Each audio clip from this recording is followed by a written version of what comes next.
According to WBC President Mauricio Suleiman, Keith Thurman has vacated his WBC World Welterweight title, and the vacant belt will now be contested between Danny Garcia and Shawn Porter.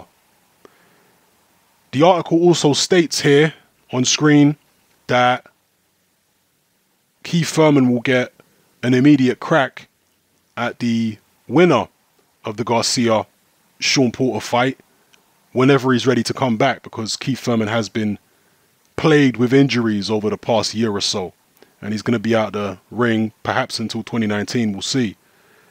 So I'm assuming that Keith Thurman has been made champion emeritus, if that really is the case, because when the WBC makes somebody champion emeritus, it means they're no longer champion, but they get the opportunity to get an immediate crack at the WBC title again whenever they're ready to get back in the ring.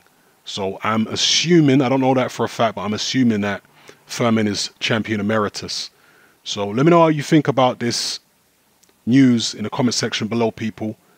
Keith Thurman vacating the WBC title. Garcia Porter ordered.